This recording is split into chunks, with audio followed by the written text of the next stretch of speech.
What's up YouTube, and welcome back to another tutorial video. Today I'm going to do my best to break down how to add a shot tracer to a handheld shot, or what I would call a non-static shot, basically a shot that wasn't filmed on a tripod, so the footage is going to be a little unstable.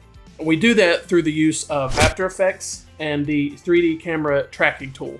So to start, I want to say, if you haven't watched my previous tutorial videos about the basics of shot tracing, I'm going to touch on that lightly throughout this video, but definitely not in the same amount of detail I did in those videos. So it would probably help if you haven't seen those to go back and watch those, get an idea of the way I do my shot tracing, because the process is largely the same outside of implementing this 3D camera tracking tool. Now, before I get started on the actual tutorial, I do want to kind of break down how I developed my thought process and got to some conclusions. If you don't find that interesting, I will include a timestamp in the video that gets straight to the tutorial, but first I want to break down kind of how I got to this point. Now, with all that said, I will say in my normal day-to-day course vlogging, when I'm filming golf content, I will do my best to avoid handheld or non-static shots because it adds a lot to the rendering and editing time, and it's arguable how much it really increases the production value. One or two of those shots can really be dynamic and kind of make your videos look like really cool and really professional, but an overabundance of them I really don't feel adds too much to the content. And you're going to see throughout this tutorial that it's still going to add quite a bit of time to the process because the application of the 3D camera tracking, that will add a lot of time. Typically, if you've seen non-static shots being shot traced in my videos, it was either out of necessity because we were in a hurry or because I was experimenting and filming a certain kind of shot to see if I would have the capability afterward to add an effect to it.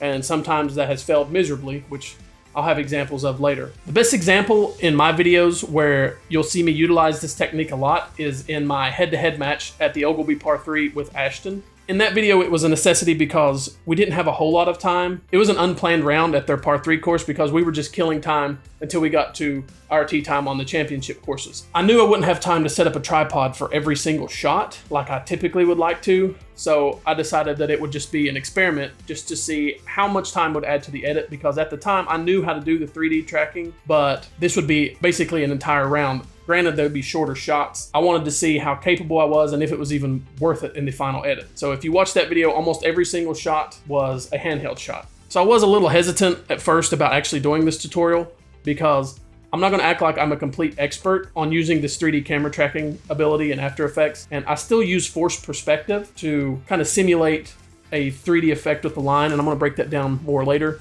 So it might be kind of primitive. It's definitely not using the 3D camera tracking aspect of After Effects to its full potential, but it's just enough to get through this process. So I'm going to start with some tips that I picked up. In the tutorial you're going to be watching today, just remember that these are the specifications of the computer that I'm doing this tutorial with. So I have plenty of editing, processing, and rendering power. If you don't have a machine that's very capable with at least a decent processor and a decent amount of RAM, it's going to take you quite a bit longer depending on what your setup is. So another thing I want to bring up too, you're going to see from a side-to-side comparison here. This is a shot from the Par 3 video that I mentioned where one is using 3D camera tracking and one is not.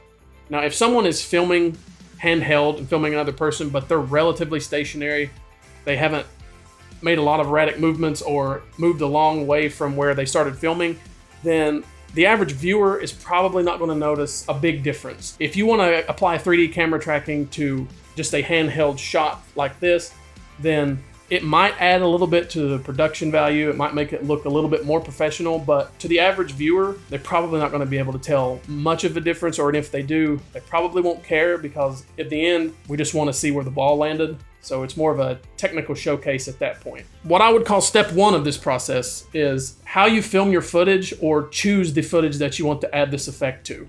Sometimes a shot will be filmed what you feel like is perfect, it looks great, and sometimes it just won't work. Sometimes the clip you've chosen to use, the 3D camera tracker will just not accurately be able to solve it and create render points.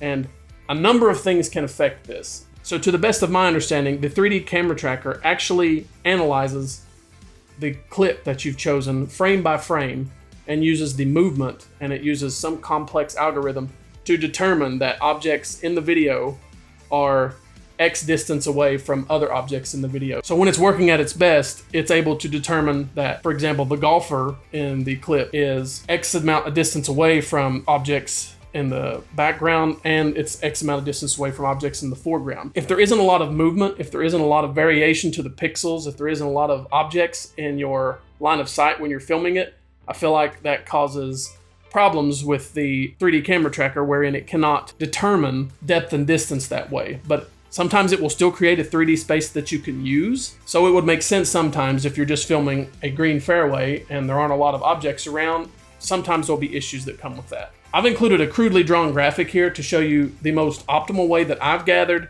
for filming these shots if it's something you're going to do on purpose. So it works best when the person filming is standing in a stationary spot and they're not taking a lot of steps forward or backward. And they're just panning from left to right or right to left, depending on which way you need the shot tracer to go. One of the big takeaways from this you have to understand is you're still creating a forced perspective. The line that you're animating is still a two-dimensional line that we're going to simulate depth and distance with the taper effect. It kind of breaks your immersion, or it just really looks bad on footage if you take too many steps forward or too many steps backward, because inside that 3D space, the line that you animated will be rooted to that. And it's hard for me to describe that by talking, so I'm just going to include this example here to show you kind of how it breaks the immersion, because this was a failed attempt in a head-to-head match that I recently did. Again, I was experimenting. I wanted to see if there were techniques that could add a shot tracer to this, and there probably are, but probably nothing that's worth taking the time to add to every video, because sure, maybe you'd have a little bit of production value, but you're adding so much time to the render, it just wasn't be worth it. So I'm going to do something similar to my previous tutorial, which again, I would recommend you watch, just because all the things that I'm doing in this video outside of implementing this 3D camera tracker are pretty much exactly the same. I'm going to start with a pretty straightforward example. Just like my first tutorial, I'm using a shot that typically I wouldn't trace because it's close enough and I can see the entire shot. No real point to trace it, but this will help everyone kind of get a grasp on basic mechanics of using this method. So I've got this bunker shot here, and you'll see as he strikes the ball. Go. Mute that, and see when we pan from left to right. Let you watch it again. Just kind of pan left to right. Not a lot of movement on the part of the cameraman until the very end there. It's just like my previous tutorial. I'm going to find the spot right before impact, cut that clip, and then we'll stop a spot. One really important aspect of this that comes down to a lot of trial and error and kind of drives you crazy. You want to pick as short a clip as necessary, because the less frames you have to solve in After Effects, the faster it's going to be. But sometimes that movement helps the 3D tracking determine your render points a little bit better. I always try to lean towards just using as short a clip as possible. If you really need the shot, sometimes it comes down to just trial and error. This shot, I'm going to just stop around there, because that forward step is not going to help anything.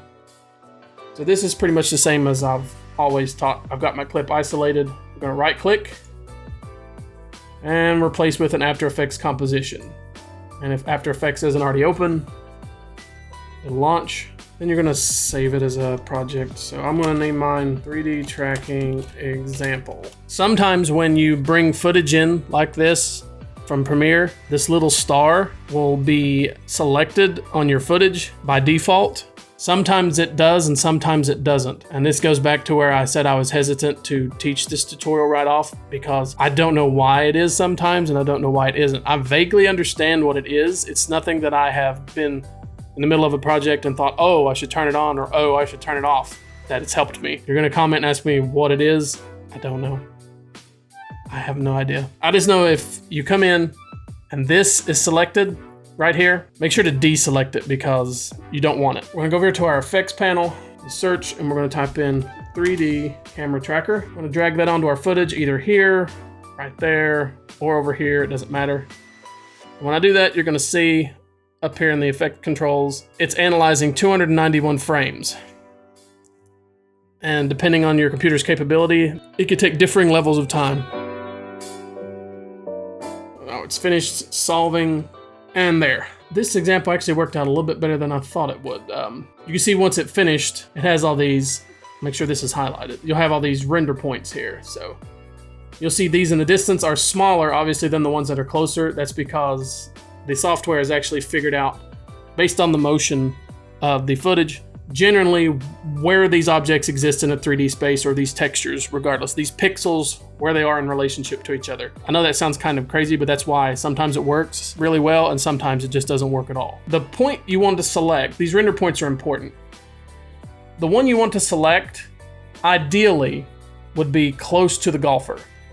And sometimes you have to realize there will be mistakes within the algorithm. You can see these render points are very small, even though they should be in front of our subject, which likely means that the algorithm has mistaken it for objects that are in the distance. And that's probably because there isn't a lot of detail in this bunker. So you want to take a bet with these here. These scale appropriately, judging by the bank and the angle of the shot. And like I was trying to say, and ideally you want a point that is on the golfer or as close to the ground around the golf ball as you possibly can. Most of the time you can cheat and move up 5 feet or so in the radius of the golfer, as long as the area is near them and is not crazy from the final angle of the shot. I know that sounds crazy and it's difficult to understand, but hopefully you just understand by an example. So I see all these track points here. Like I said, they look like they scale appropriately. So I'm gonna start with this one. So once you've selected a render point, you're gonna right click, and then you're gonna create a null and camera. When you do that, you'll see down here, you're just creating a null object to identify the 3D space you're working in and to give you coordinates that you need for your object. So this is, like I said, this could be right, this could be wrong, but this is all trial and error. It comes with practice. So you'll notice this placed a null object in the 3D space and it exists here. So sometimes you can test, you can move your footage. You can see that object is staying very...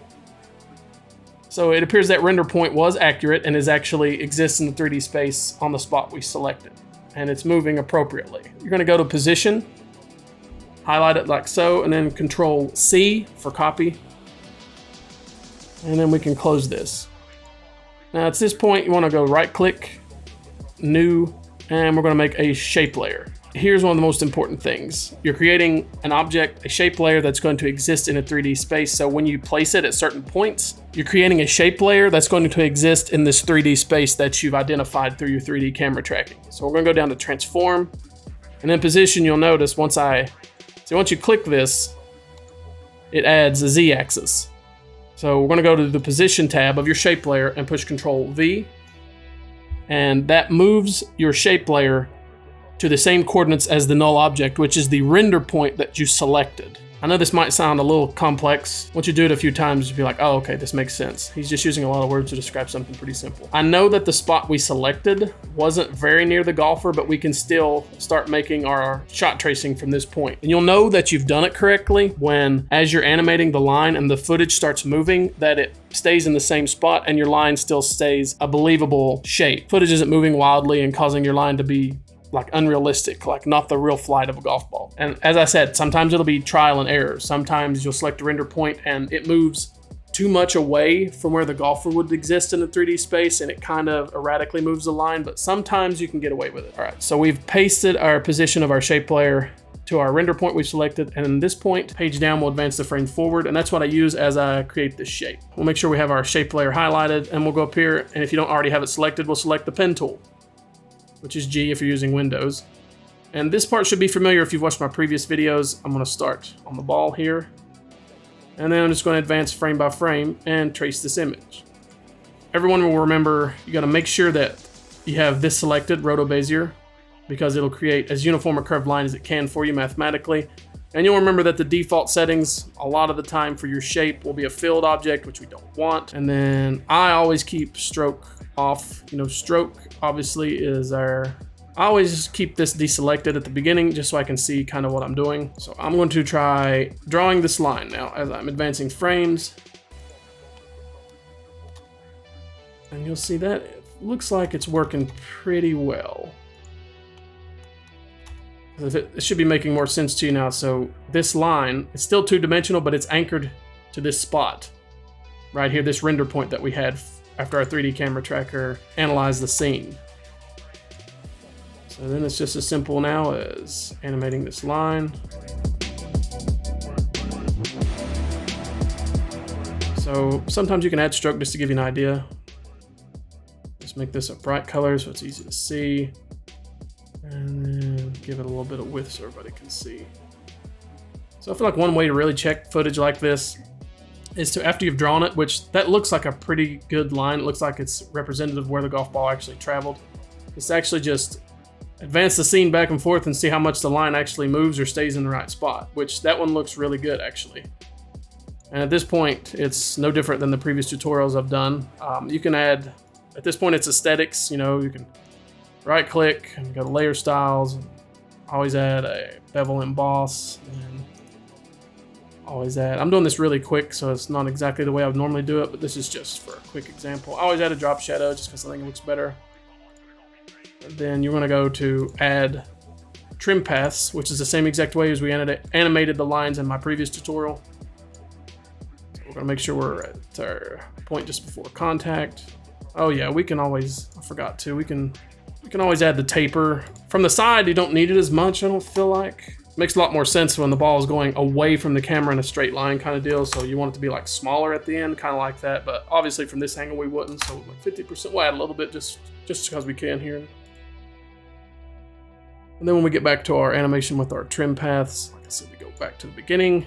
We're gonna take end all the way down to 0. Make sure we click our stopwatch here to create a keyframe. And then this part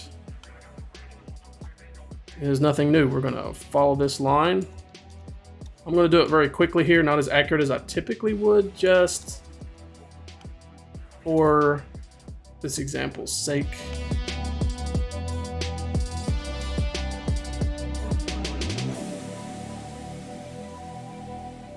And then we'll let this render. Go. All right, so it's rendered once. And so you can see that turned out pretty well. Go. So there's your basics of your shot tracing. And there was a good example too of how you see you want to be stationary when you're filming it, because the 3D camera tracker can definitely analyze, you know, simple movements such as walking forward and backward. That's exactly what it's designed to do. It's used a lot in drone footage to create stationary objects as it flies through, or simple things like that. But when you're trying to force perspective, a two-dimensional line as looking 3D, once you take a step forward or a few steps backward, it ruins the immersion. Now we're going to get a little bit more of a tricky shot. I think these are similar to the shots that you'll see Colin Ross doing a lot with good golf. He has an optical zoom that he'll use, which the guy knows what he's doing. He knows how to make that work more appropriately. As far as I understand, I don't have any optical zoom examples, or I would definitely be able to tell you, but from everything I've gathered, it should still work the same. But I'm going to run through this one really fast as well. So once we're in Premiere, pretty much this clip's already been selected, so we're already at the point we need to be. Do the exact same thing as we did before. We're going to right-click this footage, and we're going to go replace with an After Effects composition. Dynamic link goes straight to After Effects. Your previous example will also be here. So you select this composition, and I want to make sure I don't have too much footage. I can see the ball landing there, and there's going to be some forward movement, so obviously we're going to stop it right there. So the same thing, if you haven't already got it default, we're going to go over here, we're going to go 3D camera tracker, sorry, there. Again, pull it over to the footage down here. Over here, it doesn't matter. This clip's a little bit longer, so I suspect it's going to be a little bit more work. So there's 373 frames, and we just have to wait for the machine to solve it. Now, I've done this one before, so I know it works. We'll make sure we have our 3D camera tracker selected. We've got all our render points. Now, see, this is a situation where, unless there's something I misunderstood, maybe it's where there isn't a lot of movement in the footage, but all these render points are the same size, so I don't know if it's confused, and it didn't get a good example of how far away these things are. You can see there's not a lot of forward and backward movement, so it probably would be difficult for this algorithm to discern that these trees are a good 140 yards away from this spot, but it should, theoretically, it should still work. Say that make myself sound smart, but I've done this before, this exact shot, so I know it works. The tee box there doesn't look like it has much movement with those render points. Looks like they pretty much stay in the same spot.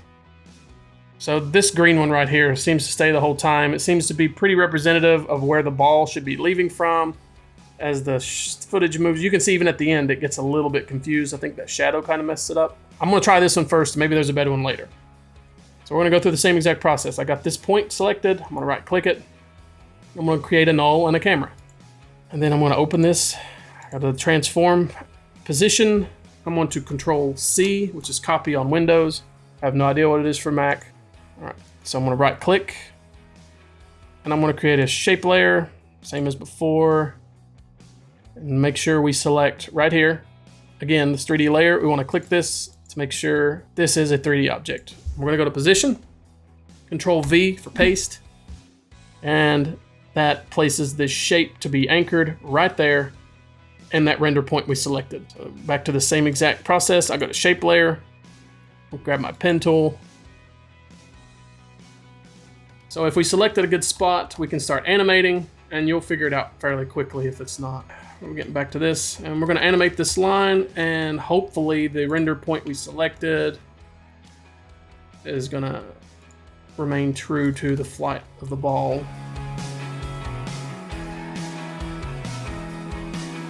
It seems to be doing pretty well, and it lands right there. Sometimes it's easier to see if you add the stroke back on. Now this is a really good example to where the taper will absolutely help simulate distance. Always do the same test. Just I want to watch the camera move, and you can see that line is staying pretty representative, and you'll see just like that. So that's pretty good.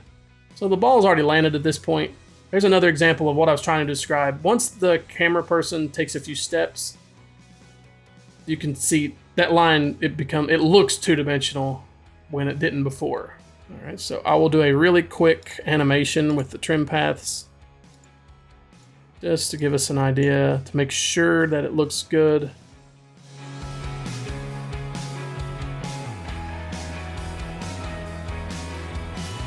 By the way, as I stated in my previous tutorial, to move that viewer window around like I'm doing, you want to press the scroll wheel like a button. That will help you move this viewer window around like that. Okay, so I want to get to where the ball lands.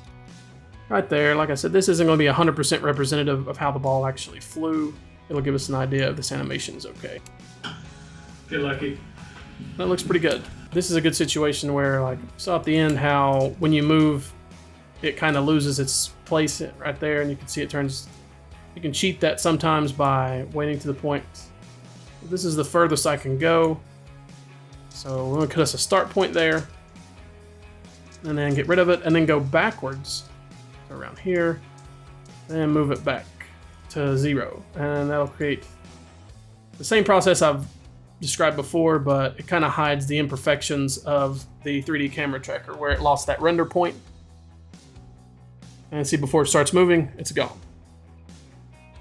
So the next example I'm going to show honestly isn't really any different from the previous two. It's just going to be a bigger distance. And if I could tell you anything that you do significantly different, I would. You really don't. It all comes down to which render points you select. If the camera has enough footage and movement to accurately solve the 3D space. But I remember this shot specifically. It was one of the first times I ever tried to utilize this 3D camera tracking in a video successfully, and it really was kind of dynamic. It added a lot to the shot, but I still would not recommend making this something you do all the time. So we're going to watch this footage at first, and you'll see. I'm going to get to the point just before contact, like always, and then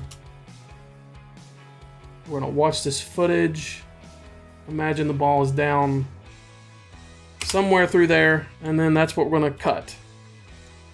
And then exactly the same as before, nothing changed. Right click, replace with After Effects composition.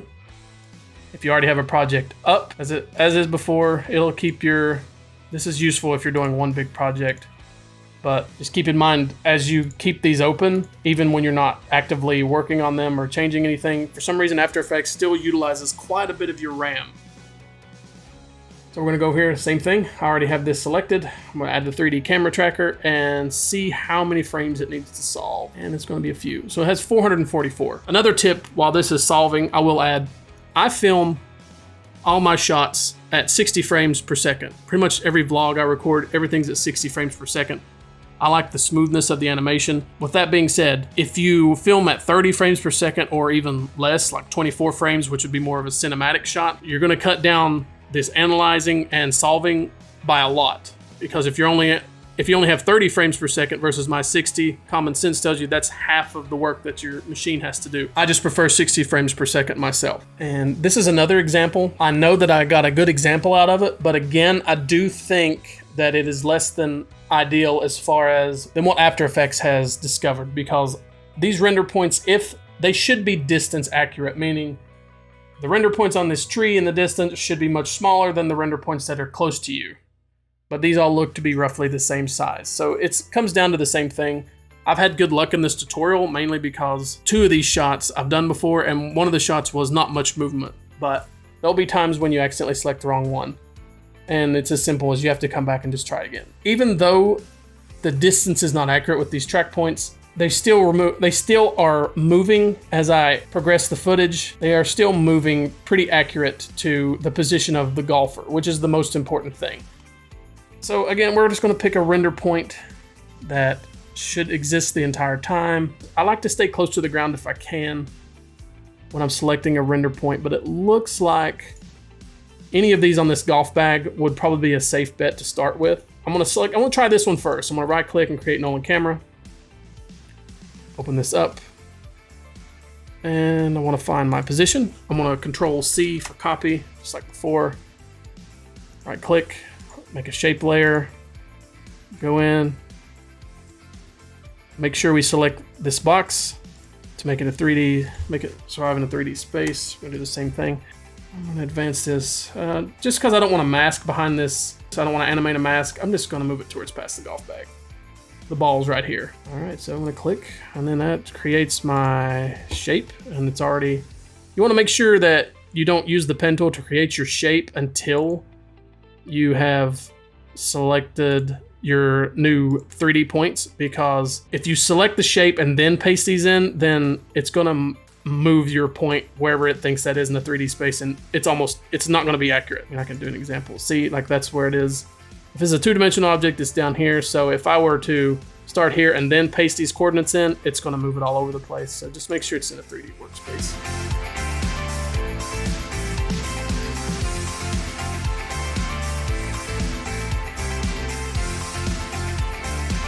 This is one of the ones where the ball kind of disappears. I can't really see it, but I know in real life where it landed. And this is a pretty good example. I didn't remember the fine detail. I've done this one before, but it's been a long time, and I didn't remember the fine details. But this is a good example to look. I followed the ball pretty much every pixel I could see, and you'll see that line is definitely. This is the imperfections in the movement of the camera and the selection of that render point. It's not 100% perfect, but it's staying pretty stationary, and it's pretty representative of the ball flight. So we're fine with that. So in that case, you can always cheat a little bit.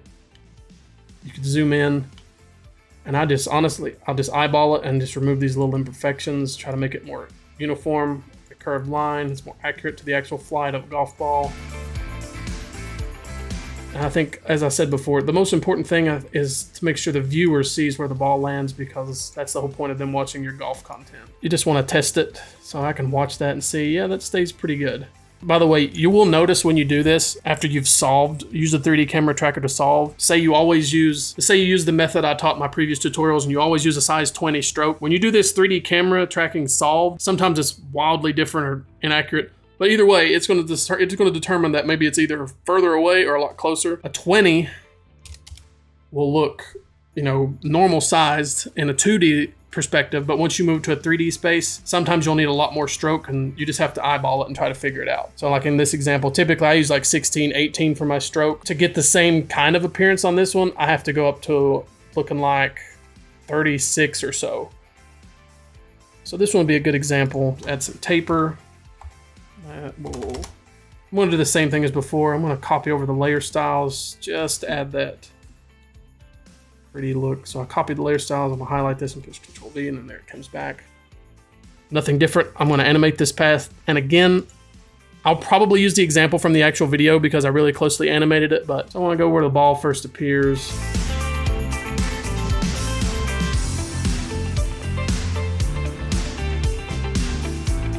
All right, so then you're going to look at the finished product here, and you can see pretty dynamic, looks really good. It's something to show, it's more of a technical show, like, hey, I can do this, and my stuff looks really professional. Again, imagine doing this for every single shot. It's going to take some time, especially if your computer is not super capable as far as its processing power and its RAM. So there it is. That's the basic tutorial of how I use non-static shots and add a shot tracer to them. Don't get too frustrated if you try to do this and you select wrong render points, or if your footage just doesn't have any render points that you think you can use. There are times when I've used this before, and for unexplained reasons or reasons I don't understand, there will be no render points around the subject I'm actually trying to film because After Effects just had issues determining where everything existed in a 3D space. I've included examples that show kind of when you mess up like that, but if you follow these tips and the things I've shown, I think you'll find that you have success. And it's just like anything I've put through my tutorials, it's going to take practice.